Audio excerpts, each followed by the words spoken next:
परिमल, मेरा एक और क्वेश्चन ऑन द रुपी पे है। लाइक रुपी जो लगातार गिर रहा है, एंड आई थिंक मैंने आपका थोड़ा इनिशियली सुना भी था कि there is a catch 22, right? मतलब अभी तक तो गवर्नमेंट ने पेट्रोल और डीजल प्राइसेस नहीं बढ़ाए, and we don't know if what is the strategy behind it, but उसके चक्कर में rupee is taking a hit as well. ठीक है, तो 95 के आसपास वो टच हो रहा है। सो how does that have an impact, right, overall on the economy as well, right? Because बहुत सारे when I talk to especially NRIs and customers outside India, तो वो थोड़े से इस चीज में थोड़े जिटरी ज्यादा रहते हैं, राइट? कि उनको लगता है कि यार अभी डालूं क्या, या 100 रुपीज पे डालूं, या डालूं ही क्यों? तो what are your thought process on? अगर श्योरिटी ये है कि भाई नहीं वापस इंडिया में आना है और गोल जो रहेगा इन्वेस्टमेंट के लिए वो इंडिया स्पेसिफिक गोल है, so then I think the kind of depreciation we have seen of rupee against other currencies हो सकता है शॉर्ट टर्म में और ऊपर नीचे हो सकता है, but I think the entry points would be really good. तो एंड मतलब मार्केट में भी करेक्शन है,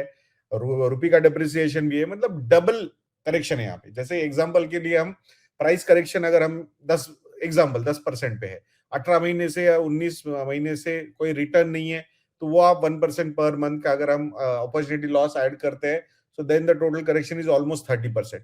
उसके ऊपर से 10% का रुपी डिप्रिसिएशन, तो वो 40% का करेक्शन हो। तो आप समझिए कि डॉलर टर्म्स में वो करेक्शन कितना बड़ा दिख रहा है। तो उस एंगल से इसीलिए मतलब सबसे ज्यादा डिसअपॉइंटमेंट अगर कभी हमें हमारे लिए कुछ हुआ है तो वो ये ईरान वॉर का अनएक्सपेक्टेडली यहाँ पे पॉपअप होना और उसकी वजह से अर्निंग ग्रोथ पे इम्पैक्ट होना, ये हुआ है। अदरवाइज ये और नेक्स्ट क्वार्टर में हम इतना अच्छा दिखने शुरू हो जाते कि फिर फॉरेन कैपिटल की जो बातें हो रही थी वो एक नेट पॉजिटिव फॉरेन कैपिटल इस साल में हम शायद देख पाते। अब ये अनसर्टेनिटी ने और ज्यादा प्रॉब्लम्स क्रिएट किए हैं, that's why we have seen 1.2 lakh crore rupees of outflows.